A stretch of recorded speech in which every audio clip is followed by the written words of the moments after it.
Welcome to Municipal Affairs. Earlier this month, over 150 municipal leaders from across northern British Columbia came together in the coastal city of Prince Rupert for the annual North Central Local Government Association convention. Now, it was a gathering of shared purpose and diverse perspectives, where elected officials and staff from towns, cities, and regional districts met to tackle the pressing issues shaping our communities today. This year's convention featured a keynote speech from none other than Janet Austin, the former Lieutenant Governor of British Columbia, alongside preliminary panels that dove deep into some of the most important challenges local governments are facing, like Indigenous title agreements, housing, climate adaptation, and legislative reform. City staff also took to the stage to showcase the remarkable transformation of Watson Island, offering a case study in industrial redevelopment that holds lessons for communities across northern British Columbia. Now, at the Healthy Communities Forum, the spotlight turned to healthcare, specifically how municipalities can support recruitment and retention in a strained system. And in concurrent sessions, delegates explored everything from firefighting capacities and leadership around mental health to the role of AI in local governance and the evolving state of healthcare in British Columbia. Other themes emerged from this year's AGM included the local government impact of the global trade tensions, reforms for regional districts, regional economic development, and the continuing need for mental health and healthcare support at the local level. Now, the convention also marked a leadership transition. Gladys Attrell, mayor of the town of Smithers, British Columbia, was acclaimed as president of the NCLGA, alongside first vice president-elect Tony Zabinski, councillor for the city of Fort St. James, and second vice president Kyle McDonald, councillor for Dawson Creek. An election for 3 directors-at-large positions were also held, brought in 3 faces: Councillor Jesse Wright, Councillor Melanie Woods, and Councillor Julie Nelson. During the convention, we also had the opportunity to sit down with outgoing president of the NCLGA, Judy Greenway. We talked about her experience as president, her reflections as she passes the torch, and what this convention means for Northern British Columbia. Judy, thank you so much for sitting down with me and chatting about the 2025 NCLGA conference here in beautiful Prince Rupert. You have delegates from across northern British Columbia here in Prince Rupert this week. How's it feel to have them here discussing the issues that are important to municipalities? Oh, it's just wonderful. I'm not from Prince Rupert. I'm actually from Fort St. James. And it's just incredible to be here. And as far as I can tell, this is one of the largest of the registrations that we've had for NCLGA. And I'm just so proud of our members and our leadership and our whole association. So it's just incredible. And it's so good to see everyone here. Your organization is a place where municipal leaders from across northern BC can come together and talk about the accomplishments, but also talk about the united challenges that each and every single municipality has. As president for the last year, what have you heard, and even at the beginning of this conference so far, what have you heard so far about the challenges that municipalities are facing in northern BC? In northern BC, there's a lot of challenges. Our health care is our challenge, adequate housing, the tariff war that's going on right now. It's affecting us so much up here because we're so resource-based. And we're also working on legislative reform for rural districts. So there's lots that we're working on, and we're working on it very hard. And I'm not too sure how you would like me to expand on that. No, and I'm about to ask the follow-up question is, okay. How does NCLGA work with member municipalities on those united challenges that they face?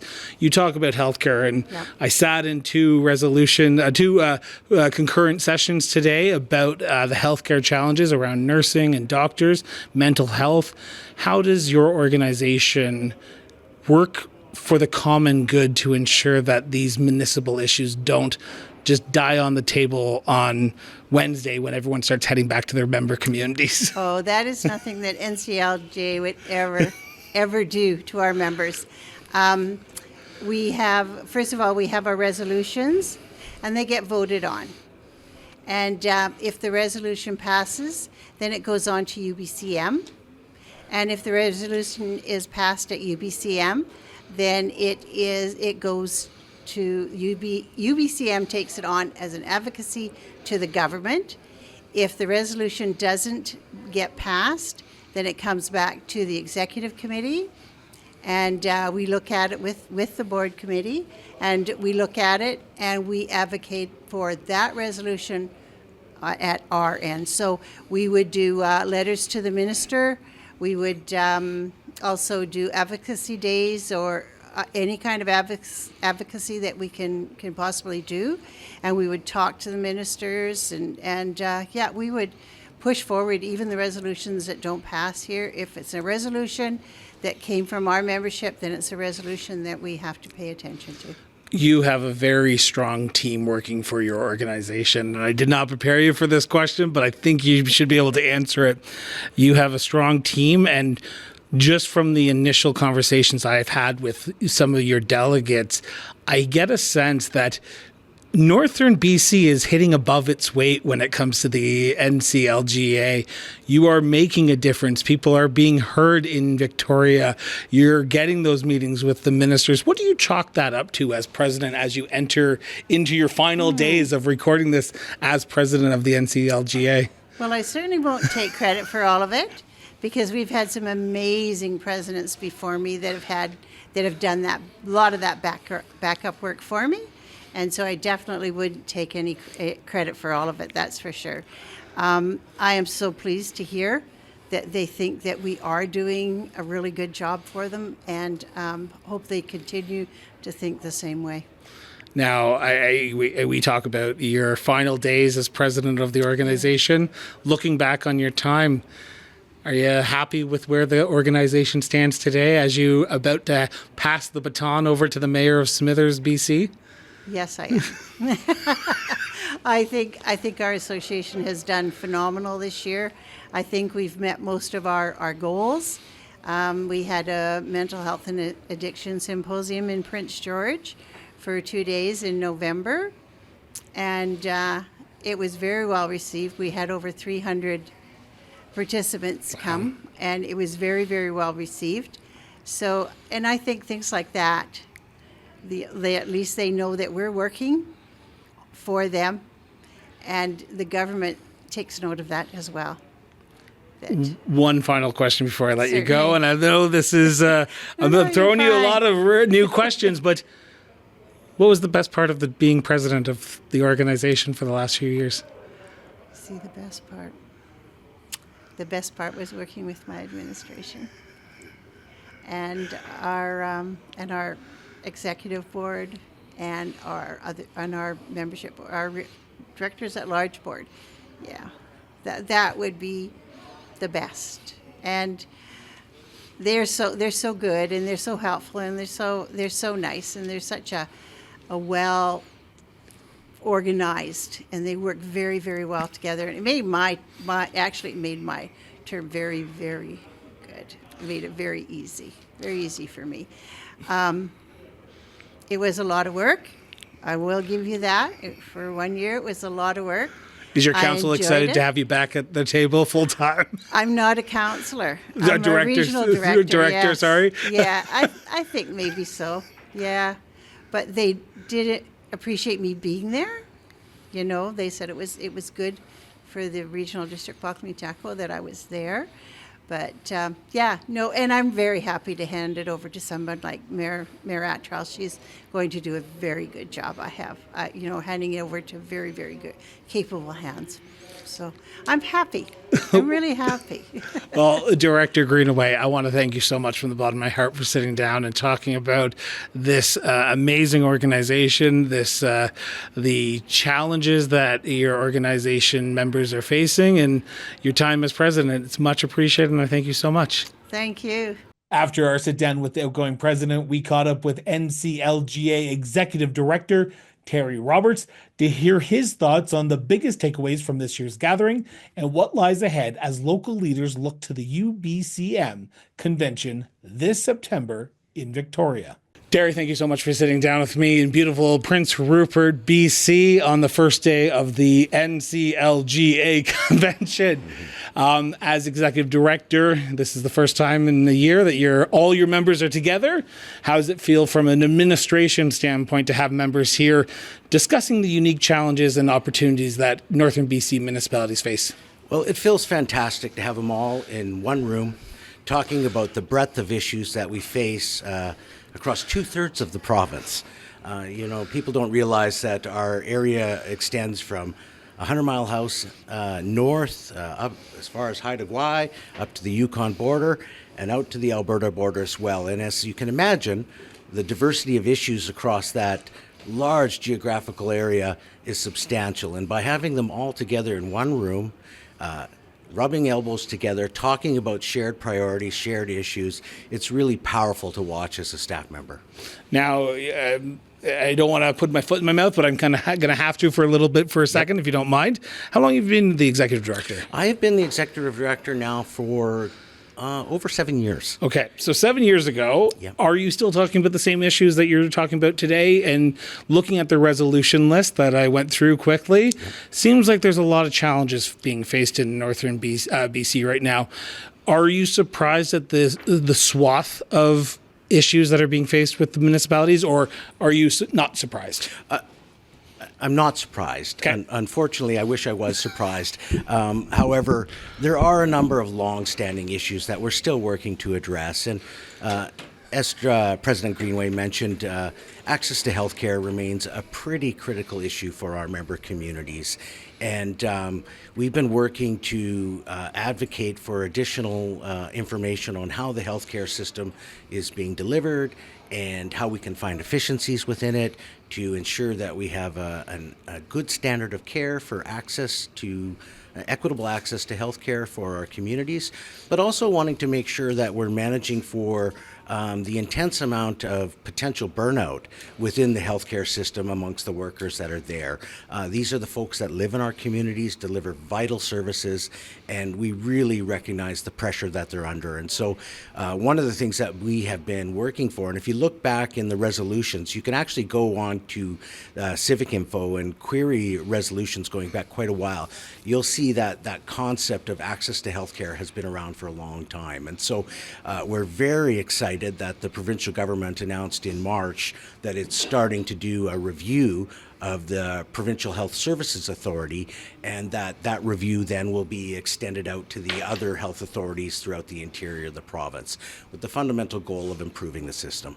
One of the big things that was touched upon in the opening ceremonies, and it came from UBCM President Trish, she talked about Bill 15, which is kind of a controversial subject. And when that bill was mentioned, you could hear the rumblings at the back of the office, at the back of the convention hall, where people are like, yeah, that's us. How does an organization like NCLGA, which is one of probably the largest municipal organizations in the province besides the UBCM, how do you advocate on that issue when you have such a wide range of municipalities in your sector? Yeah, it is challenging because, our communities are facing a whole wide variety of issues, and it's everything from, access to healthcare to road safety, to sewage infrastructure, to street lights, to a number of different functions. And so when you look at the number of resolutions that come in there is a lot for us to advocate on. And we are, while we do punch above our weight, we also have limited resources. Yeah. And so it's really important for us, as staff, to work with the board of directors to ensure that we're prioritizing our advocacy around resolutions, because we may not necessarily be able to address all of them. Like, for example, it can be challenging to change federal species at risk legislation as an area association with, a budget of about $500,000 a year. You talk about the punching above the weight, and I asked the president about this, the outgoing president, I apologize, the outgoing president about this.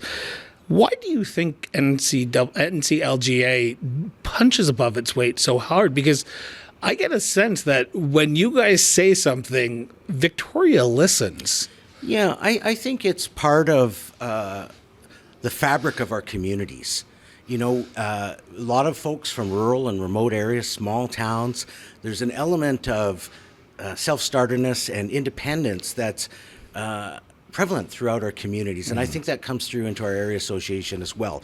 And so when we approach our work, we really can rely on our members to be supportive, to ensure that we're getting access to the proper ministers at a provincial level or at a federal level. And so a lot of ways that we continue to really get the ear of other levels is that despite our diversity in geography and size and political perspectives, we can come together on an annual basis and agree on a number of resolutions that reflect an overall priority for our agency. That being said, it does require some prioritizing. And so after this meeting, we'll be going back with the list of resolutions, and we'll be looking at all the ones that were carried and all the ones that were not passed. And then we'll be looking at how we can amalgamate them and link those into our advocacy process. And some of them we need to take action on right away. And some of them we will take action on as soon as we can address those top priorities. While the organization is changing a little bit after this convention with the president passing the baton, you're still going to be here. Your team, your core team is staying around. Yeah. How important is it to have that continuity for yourself, to be able to rely on people like Sandra, Benita, and yourself? Because while President Greenway is passing the baton off to the mayor of Smithers, you're still around. Yeah. It's important to have that consistency among staff. Because, as you know, the election cycle, we can see high turnover rates. Yeah. So, for example, we've got an election coming up, in a year and a half or so? And, looking at that, generally speaking, in a year, we'll see 50% turnover amongst the elected officials. Is that high? Well, is that normal? It's higher than we'd like to see it. Okay. Not that we don't want new people to run, we certainly do. But there are some factors that are influencing people's decision to stay on and work as an elected official. It's a highly stressful position for them to be in, and they're the most accessible form of democracy that we have. These people live in our communities. You can talk to them in the grocery store. You can go to their, people know where they live. They're within. So they're very accessible, and it can have an impact on folks. Two last questions before I let you go here. And I know she's sitting in earshot of us, but I have to ask this question. Yeah. President Greenway has been in this president for the last year. What was it like working with her, and are you going to miss her after this convention's over with? I'm absolutely going to miss her. Bar none, she puts in the work. She's dedicated. The amount of time that President Greenway has put into this area association is commendable, and I'm very proud to have had the chance to work with her for this year. And I'm super pleased that she's going to be staying on our executive committee as the past president. So I get to benefit from her guidance for another year.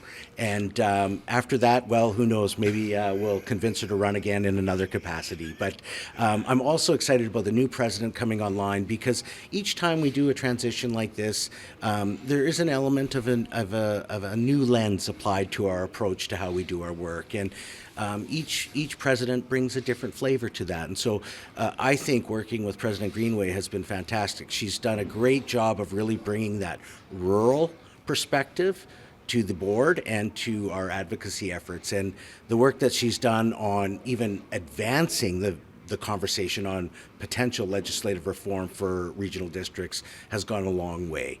And I think it'll be help us set up for the future of the type of government we're going to need to make decisions at a local and regional level in this province. And before I let you go, the work doesn't stop on May 15th. The work continues for yourself. What is the next step for you? Yeah, the next step will be processing the resolutions and then getting them ready to send down to UBCM for September, where we'll meet in Victoria. to vote on them. And if they're passed down there, they become part of the province-wide advocacy effort. And even if they're not passed down there, then they continue to be part of our advocacy effort, because there are a lot of issues that are of province-wide importance.